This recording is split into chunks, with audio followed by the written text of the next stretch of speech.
11월 26일 화요일 아침에 이슈레이더 시작하겠습니다. 신인규 기자, 안녕하세요. 안녕하십니까?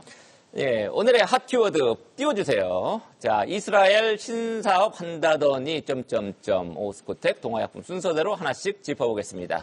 이스라엘이 지금 주변국들하고 사이가 안 좋죠. 계속 전쟁을 많이 하고 있습니다. 내부적으로 하마스하고 전쟁 계속하고 있고 인질들 아직도 많이 잡혀 있습니다. 북쪽의 레바논 내에 헤즈볼라 무장 정파하고 전쟁을 하고 있는데 휴전 얘기가 갑자기 어젯밤에 나왔단 말이죠. 예, 모든 전쟁을 끝낸다기보다는 일단 레바논 쪽의 전쟁은 종식될 가능성이 있어 보입니다. 일단은 쉬어갈 것으로 보이는데 앞서서 간밤이었죠. 네타냐후 이스라엘 총리가 휴전에 대해서 원칙적인 합의를 했다는 소식이 미국의 매체 등을 통해서 알려졌고 그 이후에 추가로 들어온 내용들을 살펴보면 현지 시각 화요일, 그러니까 우리 시각으로 오늘 이스라엘 내각에 휴전 투표가 있을 예정입니다. 이스라엘이 우리나라보다 7시간 정도 느리기 때문에 아마 한 12시간 정도 뒤에 이 휴전을 한다면 소식이 전해질 것으로 전망이 되고요.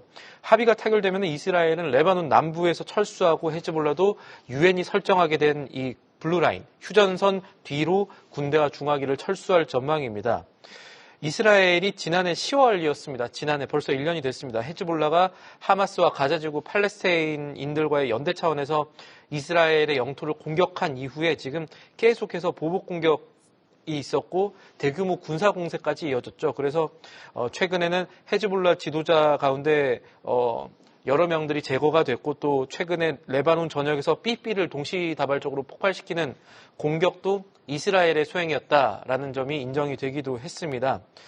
그래서 이번 휴전으로 이스라엘과 레바논뿐 아니라 현재 이스라엘과 공격을 주고받고 있는 이란, 팔레스타인 이런 중동 지역의 정세 자체가 좀 안정화될 수 있을지에 시장에 관심이 모이고 있습니다. 일단 시장은 지정학적 위기 감소라는 측면에서 이번 소식을 받아들이고 있는데 1월 인도분 서부 텍사스산 원유, 그러니까 원유 시장 보면 지금 가격이 떨어지고 있습니다. WTI는 전장 대비 3.23% 낮아진 배럴당 68.94달러에 거래 마쳤고요. 하루에 3% 넘게 떨어진 겁니다. 예. 브렌트유도 거의 3% 가까이 떨어졌습니다. 2.87% 하락하면서 3거일 만에 원유 시장도 하락 반전을 했습니다. 네, 금값도 3% 넘게 떨어지고 보통 이제 전쟁 위기 고조되면 금값도 뛰고 뭐 유가도 뛰고 그렇게 하는데 네. 그게 하락 반전한 거는 지금 휴전 임박했다 이렇게 신 기자가 짚어준 대로 그 소식이 긍정적으로 작용한 것 같습니다. 간밤에 뉴욕 증시에서는 방산주들이 일제히 또 하락하기도 했죠.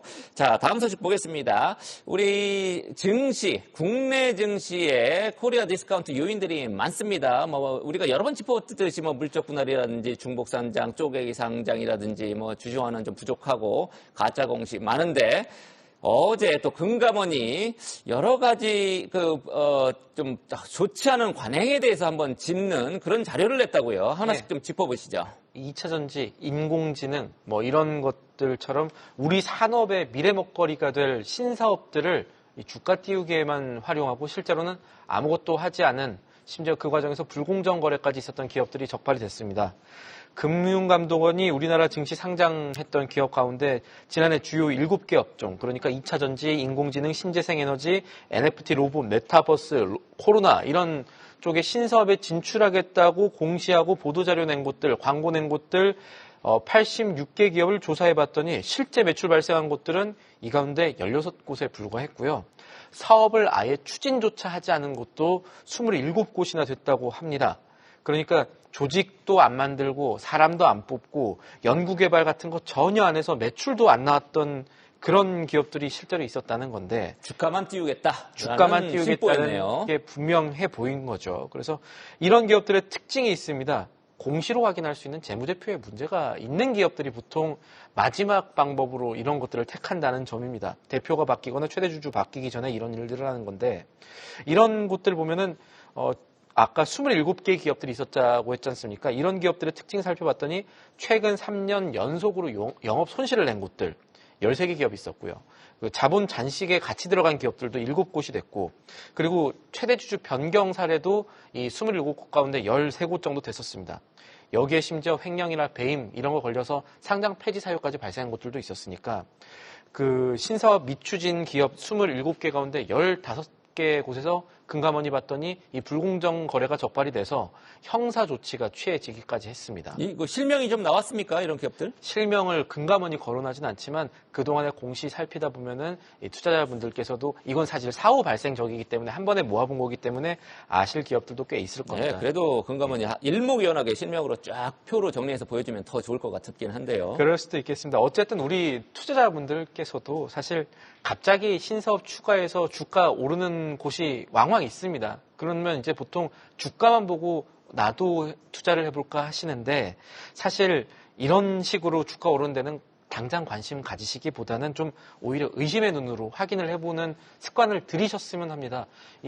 아까 말씀드렸던 대로 이런 기업들 공시라든가 재무제표 간단히만 봐도 조금 이상하구나 하는 생각을 하실 수가 있거든요. 우리나라만큼 또 공시정리 친절하게 잘 되어 있는 나라도 드뭅니다. 그래서 정기 보고서를만 보시더라도 실제 사업하고 있는지 안 하는지 쉽게 알 수 있으니까 이런 것들을 좀 확인하는 일이 앞으로 우리나라를 조금 더 건전하게 만드는 자본주의 측면에서 그런 일이 좀 필요한 상황입니다. 네, 투자자의 노력도 필요하지만 한국거래소나 금감원 쪽에서도 이런 거를 좀 더 철저하게 검증하는 그런 작업이 조금 필요해 보입니다. 최근에 DI 동일이라는 데도 지금 거래 정지됐단 말이죠. 여러 가지 논란이 좀 있었죠. 세 번째 이슈, 오스코텍 또 가져왔네요. 지난주인가 한번 우리가 다루기도 했습니다. 어제 기업 설명회를 열었다고 하던데 어떤 내용이었습니까? 이게 쪼개기 상장이라고 하죠. 자회사 중복 상장 같은 것을 하게 되면은 그 기존의 주가, 그러니까 기존에 상장된 곳들의 주가가 하락하는 효과들이 있었는데